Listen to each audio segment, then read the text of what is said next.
खतरनाक पहाड़ी। एक बार की बात है। एक छोटे से गांव में अर्जुन नाम का एक लड़का रहता था। वह साहसी और जिज्ञासु स्वभाव का था। गांव के पास एक ऊंची और खतरनाक पहाड़ी थी, जिसे डेंजर हिल कहा जाता था।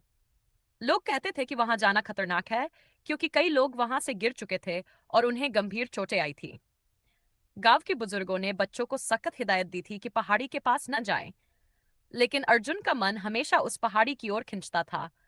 वह सोचता था, क्या वाकई वह पहाड़ी इतनी खतरनाक है या ये सिर्फ एक अफवाह है। एक दिन अर्जुन ने अपने दोस्तों के सामने अपनी इच्छा व्यक्त की कि वह पहाड़ी पर चढ़ना चाहता है।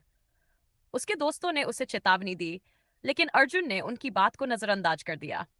उसने कहा, डर से जीना कोई जीना नहीं, मैं अपनी हिम्मत को परखना चाहता हूं। अर्जुन अगले दिन अकेला ही पहाड़ी पर चढ़ने निकल पड़ा। जैसे जैसे वह ऊपर चढ़ता गया, रास्ता और खतरनाक होता गया। वहां तेज हवाएं चल रही थी और रास्ता बहुत फिसलन भरा था। अर्जुन को एहसास हुआ कि बुजुर्ग सही कह रहे थे, लेकिन अब पीछे हटने का रास्ता नहीं था। थोड़ी देर बाद अर्जुन का पैर फिसल गया और वह नीचे गिरने लगा। सौभाग्य से वह एक झाड़ी में फंस गया, जिससे उसकी जान बच गई। लेकिन वह बुरी तरह घायल होने वाला नहीं था। उसने अपनी गलतियों पर पछतावा किया और सोचा, काश मैंने बुजुर्गों की बात मानी होती। कुछ समय बाद गांव के कुछ लोग उसे खोजने आए और उसे घायल अवस्था में नीचे ले गए।